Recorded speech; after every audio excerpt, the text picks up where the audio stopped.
ការវិនិយោគជាទូទៅភាគតិចណាស់ដែលទទួលបានផលចំណេញហើយមនុស្សភាគច្រើនគឺទទួលផលខាតមិនថាវិនិយោគលើមាសលើដីលើភាគហ៊ុនឬក៏អីផ្សេងៗទេឬសូម្បីតែការបើកអាជីវកម្មក៏ដោយគឺមានភាគរយតិចណាស់ដែលគាត់ចំណេញដោយសារតែមនុស្សជាទូទៅប្រើអារម្មណ៍ច្រើនជាងការប្រើជំនាញដូចយើងនឹងដឹងហើយថា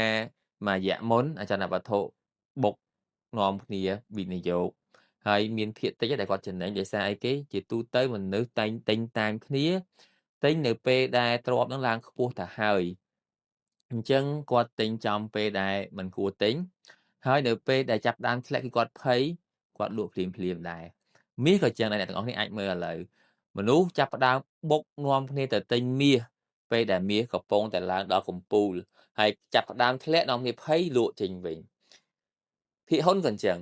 បើអ្នកទាំងអស់គ្នាស្រាវជ្រាវភាគហ៊ុនក៏អញ្ចឹងដែរមនុស្សជាទូទៅទិញពេលដែលឡើងថ្លៃហើយលក់ពេលដែលកំពុងតែដាំក្បាលចុះដោយសារតែភាគច្រើនមនុស្សភ័យហើយដោយសារតែភ័យនេះហើយបានធ្វើឲ្យគាត់នឹងខាតបង់ច្រើនគាត់ទិញតាមគេផ្អើលទិញតាមគេផ្ទុះទិញតាមគេបំផុសប៉ុន្តែគាត់អត់ព្យាយាមស្វែងយល់ពីខ្លួនឯងរៀនថាតើដើម្បីធ្វើអាហ្នឹងឲ្យបានល្អគាត់ត្រូវចេះអីគេខ្លះគាត់ត្រូវចេះមើលនិន្នាការម៉េចគាត់ត្រូវមានបទពិសោធន៍ជំនាញម៉េចខ្លះហើយគាត់អត់ផ្ដោតលើហ្នឹងឯងគឺគាត់ផ្ដោតតែមើលសារព័ត៌មានថាអូមាសឡើងថ្លៃហើយឬក៏តិចទៀតឡើងថ្លៃ5 6000 10000ណានាំគ្នាបុកទៅទិញអាពេលដែលកំពុងតែឡើងថ្លៃហើយបន្ទាប់មកបានប្រហែលមួយអាទិត្យក្រោយមកគេថាអូចុះថ្លៃវិញហើយចាប់ផ្ដើមភ័យលក់ចោលវិញ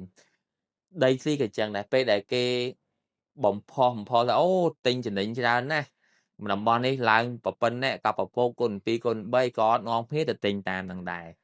ចុងក្រោយគឺអីគេចុងក្រោយទៅទិញបានតម្លៃដែលថ្លៃបំផុតហើយដល់ពេលចាប់ផ្ដើមមានបញ្ហាឃើញអត់ស្រួលគាត់លក់ចេញឲ្យលឿនបំផុតដើម្បីខ្លាចវាធ្លាក់ចុះជាងនឹងទៀតអញ្ចឹងអានិន្នាការហ្នឹងមិនថាកើតនៅក្នុងប្រទេសណាទេមិនថាតែខ្មែរទេនៅក្រៅប្រទេសក៏អញ្ចឹងដែរមនុស្ស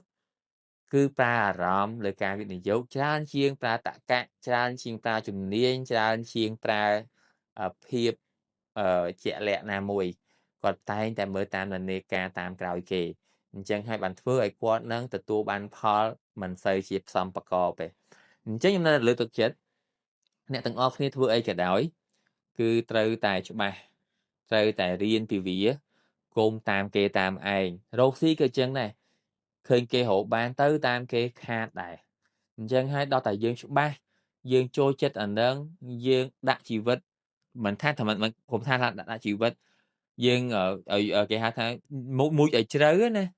ចាំយើងទៅធ្វើការងារហ្នឹងបានយើងអាចទទួលបានផល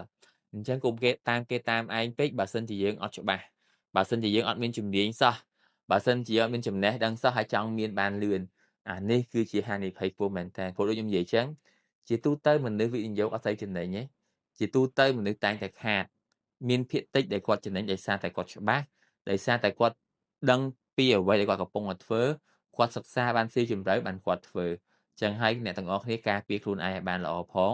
រកស៊ីនៅអ្វីដែលយើងប៉ាកែធ្វើអ្វីដែលយើងដឹងនិងយើងមានជំនាញទើបយើងអាចរីកចម្រើនហើយក៏ជួយសង្គមជាតិផងដែរ